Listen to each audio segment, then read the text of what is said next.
నమస్తే, welcome to education plus. Doctor కావడం మీ జీవితాశయమా? విదేశాల్లో ఎంబీబీఎస్ సీటు సాధించడం ఎలా? తక్కువ ఫీజులతో రష్యాలో ఎంబీబీఎస్ పూర్తి చేసే అవకాశం ఉందా?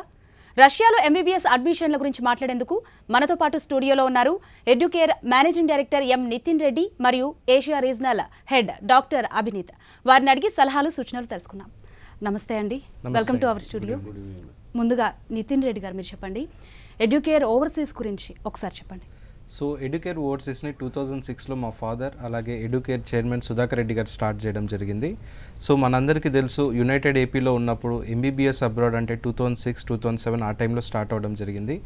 సో అప్పుడు మన ముందున్న ప్రశ్న ఏంటంటే, అసలు ఫారిన్లో ఎంబీబీఎస్ చేసి తిరిగి ఇండియాకి వస్తే ఆ సర్టిఫికేట్ చెల్లుబాటు అవుతుందా అన్న దగ్గర నుంచి ప్రశ్నలు మొదలయ్యేవి. కానీ ఇవాళ ఎంతోమంది, కొన్ని వేల మంది విద్యార్థులు ఇతర దేశాలకు వెళ్ళి ఎంబీబీఎస్ చదివి తిరిగి వచ్చి ఇక్కడ హాస్పిటల్స్ ఎస్టాబ్లిష్ చేయడం కానీ, హాస్పిటల్లో వర్క్ చేయడం కానీ మనం చూస్తున్నాం. కాబట్టి ఇవాళ మన ముందు ఆ ప్రశ్నలు లేవు. సో యునైటెడ్ ఏపీలో పల్లెల్లో కూడా ఇవాళ ఎంబీబీఎస్ అబ్రాడ్ గురించి తెలిసిందంటే దానికి కృషి చేసిన అతి కొద్ది మందిలో మా ఫాదర్ సుధాకర్ రెడ్డి గారు, educare overseas chairman Sudhakar Reddy గారి కృషి ఎంతో ఉందని నేను తెలియజేసుకుంటున్నాను. అలాగే ఎడ్యుకేర్ ఓవర్సీస్ ఎడ్యుకేషన్ అనేది ఏ దేశాల్లో ఎంబీబీఎస్ కోర్సులను ప్రమోట్ చేస్తుంది? ఆల్మోస్ట్ మన దగ్గర ఉన్న ప్రకారం ఏంటంటే, మన తెలుగు స్టేట్స్లో ఉండే విద్యార్థుల కంటే ఫీజు పరంగా కానీ, మన ఎలిజిబిలిటీ క్రైటీరియాస్ ప్రకారంగా కానీ, అలాగే ఎంట్రన్స్ ఎగ్జామ్స్ పరంగా కానీ మనకు ఒక 10 to 12 కంట్రీస్లో ఎంబీబీఎస్ చేసే అవకాశం ఉంది. ఉదాహరణకి రష్యా కావచ్చు, కజకిస్తాన్ కావచ్చు, Philippines, Georgia, central America, Malaysia, ఇలా ఒక 10 to 12 కంట్రీస్లో వాళ్ళ ఎంబీబీఎస్కి విద్యార్థులు వెళ్ళడం జరుగుతుంది. అయితే ఒక్కొక్క విద్యార్థికి ఒక్కొక్క రకమైన దేశం సూట్ అవ్వడం జరుగుతుంది. ఎందుకంటే వాళ్ళ బడ్జెట్ లిమిటేషన్స్ కావచ్చు, వాళ్ళకున్న ఇతర డౌట్స్ కానీ, వీటన్నిటి ప్రకారం ఏ కంట్రీ వాళ్ళకి సూట్ అవుతుందని మనం ఫేస్ టు ఫేస్ కౌన్సిలింగ్ ద్వారా వాళ్ళకి గైడ్ చేయడం జరుగుతుంది. అలాగే నితిన్ రెడ్డి గారు, ముఖ్యంగా మనం చూసుకుంటే మన రాష్ట్రంలో బైపీసీ స్టూడెంట్స్ ఎందుకని ఫారెన్ కంట్రీలో ఎంబీబీఎస్ చేయడానికి ఎక్కువ ఆసక్తి చూపిస్తున్నారు? కేవలం మన తెలుగు రాష్ట్రాలనే కాదండి, ఈవెన్ ఇండియా మొత్తం కూడా చూసుకొని కొన్ని స్టాట్స్ మనం అబ్జర్వ్ చేసినట్లయితే ఇవాళ ప్రతి సంవత్సరం కూడా మన ఇండియా గవర్నమెంట్ కండక్ట్ చేసే నీట్ ఎగ్జామ్ని సుమారుగా 17 నుంచి 18 లక్షల మంది విద్యార్థులు అటెండ్ చేయడం జరుగుతుంది. సో నీట్ రాస్తున్న ప్రతి విద్యార్థి మైండ్లో కూడా ఉండేది ఏంటంటే, డాక్టర్ కావాలనే ఒక లక్ష్యంతోనే వాళ్ళు నీట్ ఎగ్జామ్లో అటెండ్ చేయడం జరుగుతుంది. కానీ ఎన్ని వేల సీట్స్ ఉన్నాయి? కేవలం 82,000 సీట్స్ మాత్రమే మెడిసిన్ సీట్స్ మనకు అందుబాటులో ఉన్నాయి.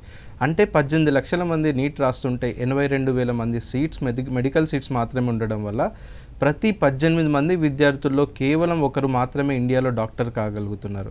మరి మిగతా 17 మంది విద్యార్థుల గురించి ఏంటి? వాళ్ళు కూడా డాక్టర్ కావాలనే కోరికతోనే ఇవాళ బైపీసీ తీసుకోవడం కానీ, నీట్ పరీక్ష రాయడం కానీ జరుగుతుంది. దురదృష్టవశాత్తు ఏంటంటే, మన దేశంలో బైపీసీ తీసుకున్న విద్యార్థుల్లో ఎన్నో కోర్సెస్ ఉన్నప్పటికీ కేవలం ఒక డాక్టర్ కోర్స్కి, అంటే మెడిసిన్ కోర్స్కి ఉన్నంత వాల్యూ కావచ్చు, దానికి ఉండే ఒక శాలరీ కావచ్చు, దానికి ఉండే ఒక రికగ్నేషన్ అన్నది మిగతా కోర్సెస్కి లేదు. సో ఇవన్నీ దృష్టిలో పెట్టుకొని ఒక మధ్యతరగతి పేరెంట్స్ కానీ, విద్యార్థులు కానీ తక్కువ ఖర్చులు, అంటే 25 లక్షలు కావచ్చు, 30 లక్షలు కావచ్చు, వాటిలో కూడా ఎంబీబీఎస్ చేయాలి, తక్కువ ఫీజులో క్వాలిటీ ఎడ్యుకేషన్ తీసుకోవాలనుకున్నప్పుడు వాళ్ళ ముందు ఉన్న బెస్ట్ ఆప్షన్ అబ్రాడ్ ఎంబీబీఎస్. అందులో one of the best country Russia అని చెప్పడంలో ఎలాంటి డౌట్ అవసరం లేదు. ఓకే, రష్యాలోని ఎంబీబీఎస్ కోర్సు గురించి ఒకసారి మాకు చెప్పండి. ముఖ్యంగా రష్యా గురించి మనందరికీ తెలుసు, కొన్ని ఆల్మోస్ట్ చాలా ఇయర్స్ నుంచి ఇండియాతో one of the best friendship ఉన్న కంట్రీ ఏదంటే రష్యా అనే చెప్పాలి.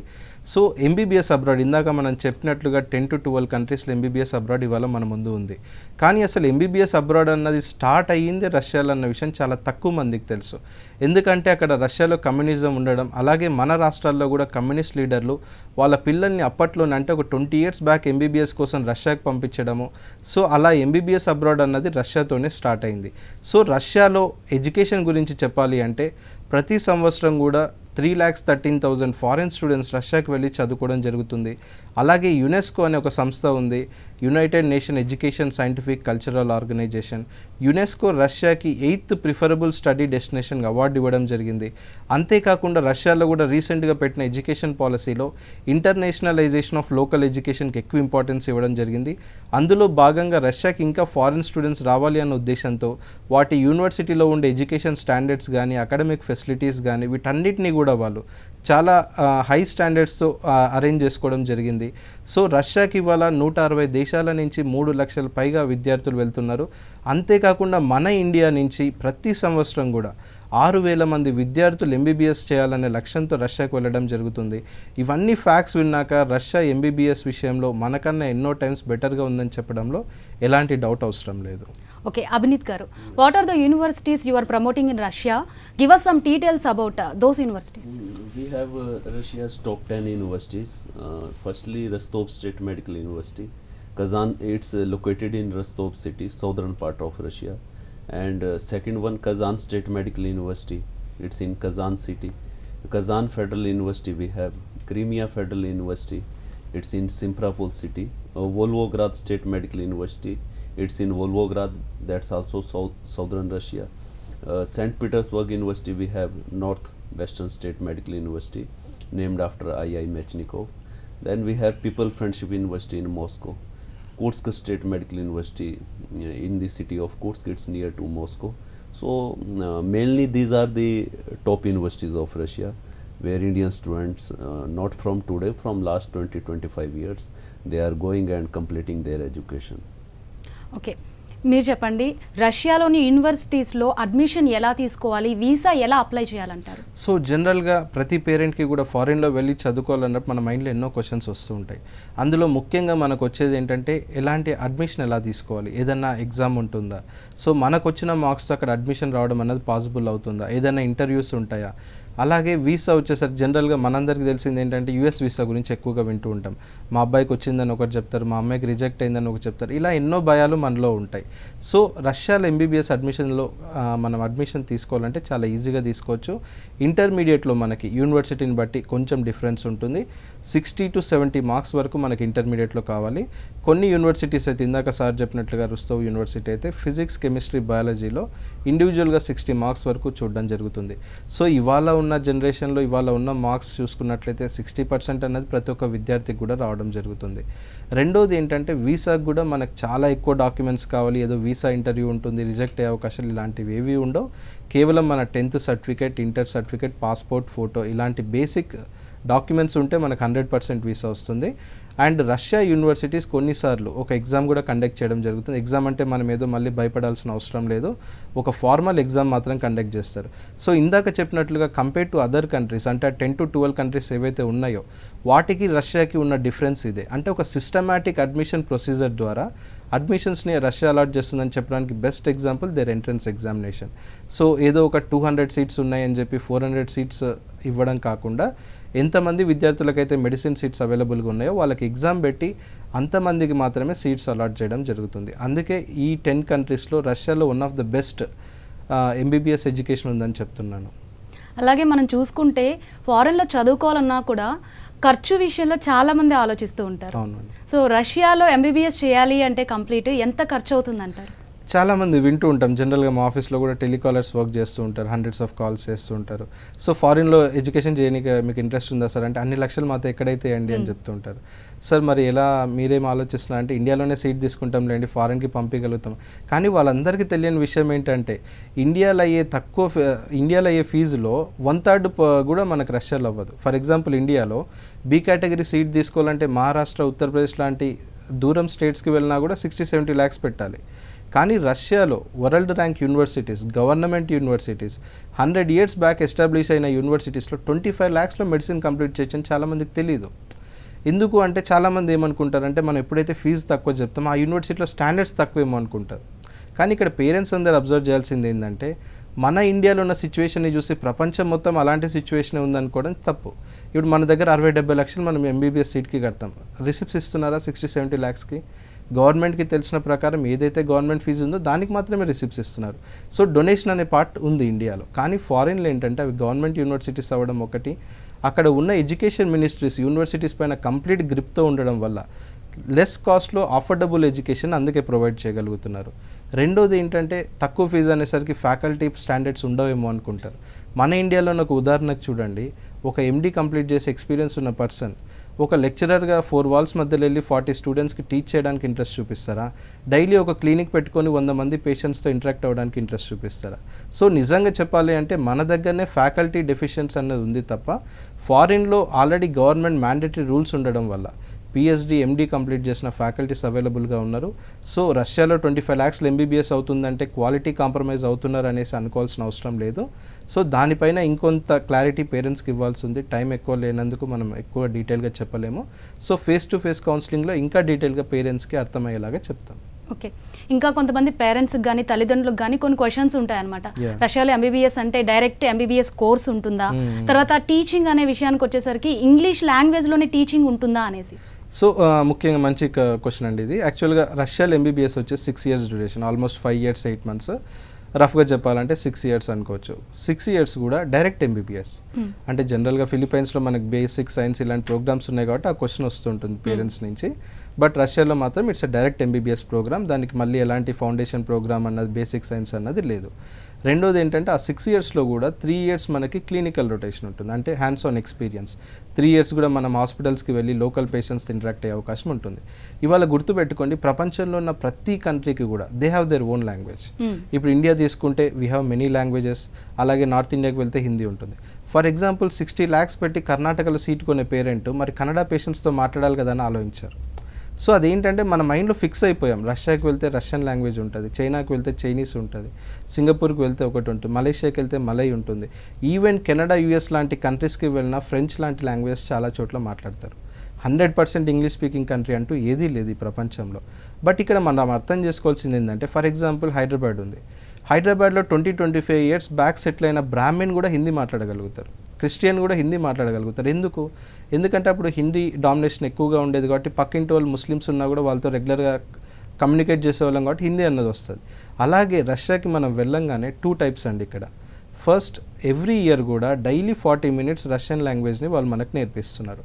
రెండోది ఏంటంటే, మనం కూడా ఒక ప్రాంతానికి వెళ్ళినప్పుడు ఆ లోకల్లో ఉండే లాంగ్వేజ్ అన్నది ఆటోమేటిక్గా వస్తుంది. నేను కూడా ఇప్పుడు ఒక 10 countries వెళ్ళాను.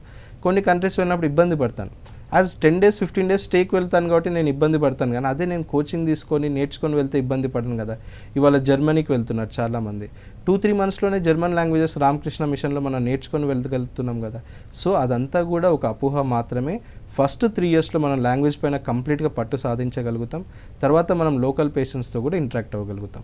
ఇంకొక విషయం ఏంటంటే, యంగ్స్టర్స్ ఎవరైతే ఉన్నారో బిలో 30 years ప్రపంచవ్యాప్తంగా ఉన్న ప్రతి యంగ్స్టర్ కూడా they were able to understand and speak English basic level.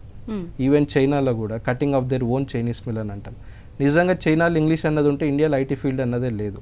అది లేదు కాబట్టి they are into manufacture field. అది వాళ్ళు గ్రహించారు కాబట్టి even now youngsters of China they are able to speak English. ఇవాళ అమెరికాకి ఎక్కువగా వెళ్ళే దేశస్తులు ఎవరంటే చైనా వాళ్ళే కదా ఎంఎస్ చేయడానికి.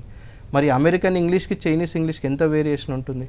సో ఇట్స్ జస్ట్ ఒక మిత్ మాత్రమే. సో అది పెద్ద ప్రాబ్లం అయితే కాదు. ఓకే, అభినీత్ గారు మీరు చెప్పండి, what are the advantages of studying MBBS in Russia? Firstly, we are talking about universities.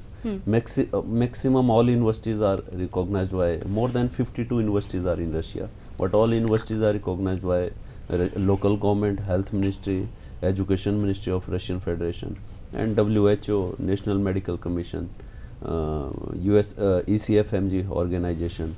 So this is the first advantage. All parents before taking admission are looking on the universities are recognized or not. Secondly, course in English medium in all universities. Hostels are in campus most of the universities. Indian food facility also there, not in all universities but some universities having. And if students are studying well, for example 80 to 90% score they are taking in their academic years, they will have a scholarship also, 15 to 20% in their tuition fees. This is also a good advantage for Indian students. And affordable fees as compared to other countries or as compared to India. Very less fees, 3 to 4 lakh rupees yearly. Direct flights from India, Delhi, Moscow, regularly flights, and through other routes also, through Dubai, through Istanbul. So these are the main points. And maximum which universities we are promoting, all universities having all cities having international airports, so connectivity also not a big issue for students. And regarding boys girls hostels, they have separate accommodation, not hostels are separate but block system, they have separate blocks. So these are the basic advantages which a student or parents can see before taking admissions. Okay, మనం ముఖ్యంగా చూసుకుంటే అంత దూరం వెళ్ళినా కూడా food accommodation విషయంలో కొంచెం విద్యార్థులు కానీ తల్లిదండ్రులు కానీ ఆలోచిస్తూ ఉంటారు. So what about food accommodation safety of Indian MBBS students in Russia? Hostels, as I told, hostels are in campus, maximum universities, and if little far, then 20 to 30 minutes far. And some universities, because of more Indian students or more foreign students, they don't have government hostels, but university providing them private hostels also. They are also not very far. Regarding food, Indian mess available in Rostov, in Crimea also having, and in other cities there are Indian restaurants. Students can have meal there, and if student wants, they can cook own self in kitchen in hostels. Every floor having 2-3 kitchens, every block having kitchens. They can cook own self. It's very less amount for students who is studying. That's all. Okay, మనం ఇప్పుడున్న situation మెయిన్గా చూసుకుంటే corona time. So ఈ corona టైంలో పిల్లల్ని పంపడానికి తల్లిదండ్రులు సిద్ధంగా ఉన్నారా? యాక్చువల్లీ ఈ క్వశ్చన్ ఒక 1 year బ్యాక్ అయితే సిద్ధంగా లేరు. కానీ ప్రస్తుతం ఏంటంటే ప్రతి కంట్రీ కూడా వాళ్ళ కంట్రీకి వచ్చే స్టూడెంట్స్ విషయంలో ఒక స్టాండర్డ్ ఆపరేటింగ్ ప్రొసీజర్ని ఫాలో అవుతున్నారు. For example 2 doses of vaccine వేసుకొని రావాలి, వ్యాక్సినేషన్ సర్టిఫికేట్ తీసుకొని రావాలి, 3 days బిఫోర్ ముందుగా ఆర్టీపీసీఆర్ టెస్ట్ చేసుకోవాలి, అలాగే వాళ్ళ కంట్రీకి వచ్చాక ఒక 1 week హాస్టల్లో క్వారంటైన్ అవ్వాలి. ఇలా అన్ని ప్రికాషన్స్ కానీ మెజర్స్ కానీ తీసుకోవడం జరుగుతుంది.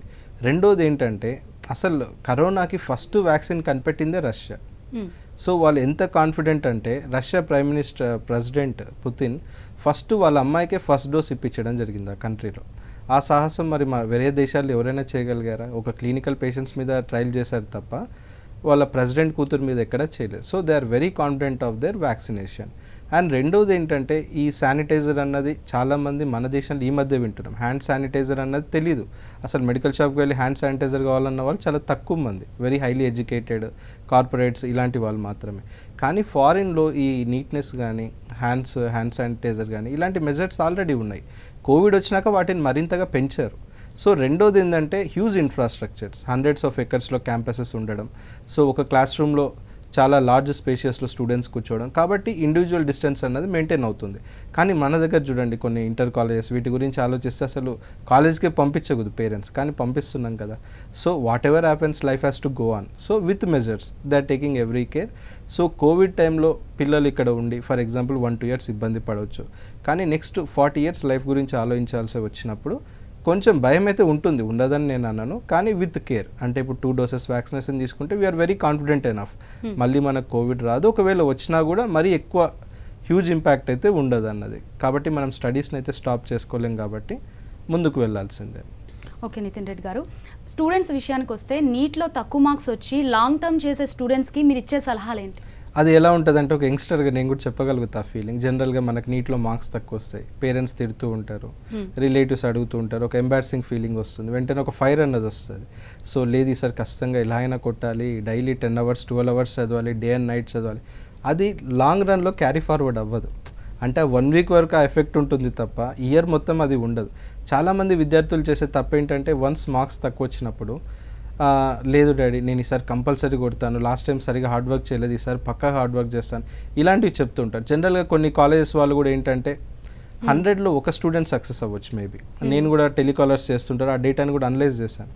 1000 మంది లాంగ్ టర్మ్ వెళ్తే సక్సెస్ అయ్యే వాళ్ళు ఒక 40-50 members మాత్రమే. మరి 50% 5% చూద్దామా, 95% చూద్దామా? ఇక్కడ ఏంటంటే ఎంబీబీఎస్ అంటేనే మనం లైఫ్ సెటిల్ అవ్వడానికి పట్టే టెన్యూర్ 9 to 10 years. మళ్ళీ అందులో ఒక 1-2 years వేస్ట్ చేయాలంటే సరే 1 lakh 2 lakhs 3 lakhs మనీ పెట్టింది ఎక్కడైనా మనం సంపాదించుకోగలుగుతాం. కానీ ఒక 1-2 years టైం వేస్ట్ చేసుకున్నది అయితే మళ్ళీ మనకు తిరిగి రాదు. సో నేను పేరెంట్స్ కానీ స్టూడెంట్స్ కానీ చెప్పేది ఏంటంటే ఎమోషనల్గా డెసిషన్ తీసుకోకుండా వాస్తవ పరిస్థితులను ఆలోచిస్తూ, ఎవరో ఒక ఏజెంట్ చెప్పాడని ఒకరికి వాళ్ళ కాలేజ్లో ఒకసారి క్వాలిఫై అవ్వలేదు, నెక్స్ట్ టైం ఒక 600 marks వచ్చాయని చెప్పి ఎగ్జాంపుల్స్ చూడకుండా మనము ఇప్పుడు ఫర్ ఎగ్జాంపుల్ 550 marks క్వాలిఫై కావాలంటే 500 దగ్గరకు వచ్చి ఆగిపోయాము, లేదంటే ఒక 50 marks ఆగిపోయామంటే they can give a try.